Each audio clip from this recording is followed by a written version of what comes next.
talk about figuring things out, and you can't get too high, too low.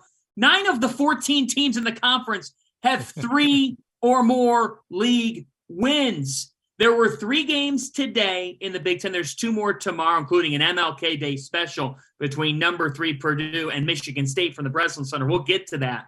But Megan McEwen, one of those 6 teams that was in action today happens to be your favorite in the Big Ten, your favorite team that you really like. So I'm going to have you fill in the blank. Megan McEwen's favorite team in the Big Ten this season is? Rutgers. I like the John Fanta version of Mad Libs, by the way. Rutgers. Rutgers is my favorite team right now in the Big Ten for a litany of reasons. 1, I think Steve Peichel is a hell of a coach, but 2, they can defend. And teams that can defend, I know it's such a cliche, defense wins you championships, but look, they are defending at such an elite level right now. It's forcing the way that teams have to play offensively against them and completely taking away styles of play.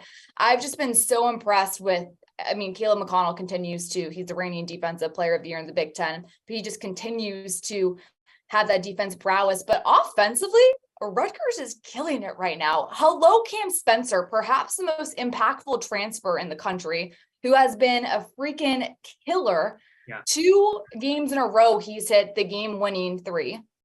Today, huge game, huge final part in regulation. He's able to get that game close and it goes into overtime, and Rutgers eventually wins against Ohio State.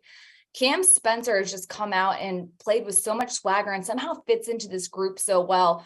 And then Paul McKay, who honestly could be the most smooth and poised point guard out there. He's just a great floor general. And no matter what's going on, he has the ability to stay balanced. He gets the ball to his teammates in positions where they can be successful. This is such a balanced team right now that has so many different options and weapons, and everyone understands their role. And RC knows better than anyone. When players understand their role, that's when you have a recipe for success. I'm such a fan of McKay. I love watching him play. I love his poise. I love his decision making. For a big guard, he plays like a big guard. He's not trying to be 6'1". And that happens a lot. He'll punish smaller guards. He dictates matchups. So if you send your 6'1" point guard over there, he'll dribble in there, Barkley dribble, Crab dribble, looking over the top, forcing help, finding guys. I thought his play at the end sealed the game, kicking to the corner for the 3. I think he just doesn't get enough credit for how good he is. This team defends their ass off. They're tough. They're physical. They're going to be there at the end. I don't think that they had as impressive of a role when we talked about in this conference going in and beating Purdue. They're real. I don't think anybody questions that. They're going to be right where they are all year. I'm not surprised. I don't see, because their defense travels, I don't see them falling, having any midseason slump. They'll be right there, top 3 teams, I think, in the conference all year long. They're just good. And not only are they, like you said, they're good on the road, they can defend on the road, but the RAC is arguably one of the hardest places to play at the Big Ten. Yeah. Jordy Mike's Arenas now, whatever. It's always going to be the RAC for the rest of everybody. Just let it happen. How it's going to be. But when you can have that type of home court advantage in this league, are you kidding me? It's huge. It changes everything. And teams do not look forward to going into that building. They genuinely do not look forward to it. And the Rutgers plays a New Jersey style. Rugged. It's not always pretty. It's Jersey Turnpike traffic on a basketball court. And Steve Peichel, you got to fly into Newark Airport. You got to fly into New York. We've all done that, and it's not great.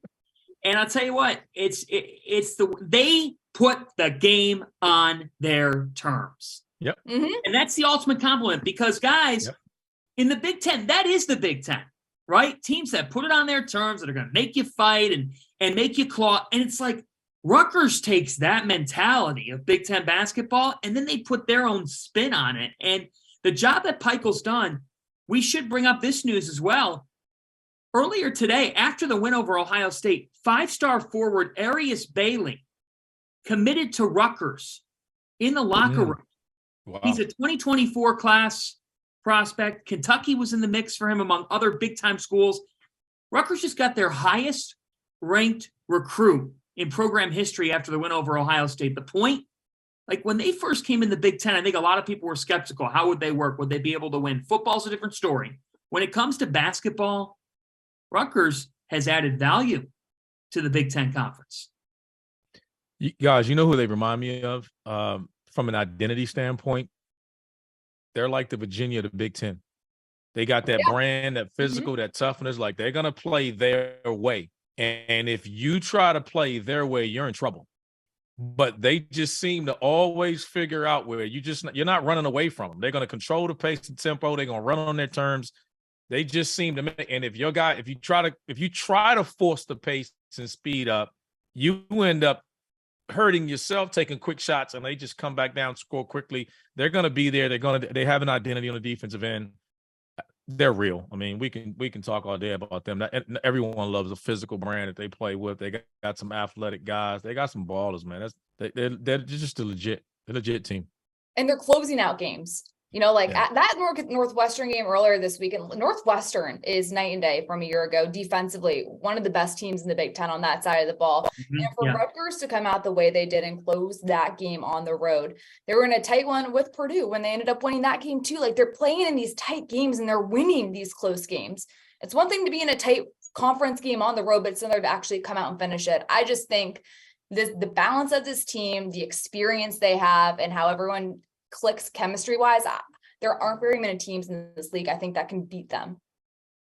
Which is saying a lot, because heading into the season, after they lost Ron Harper Jr. and Geo Baker, and we gained Geo Baker, but they lost Geo Baker and RHJ. I mean, those are huge losses.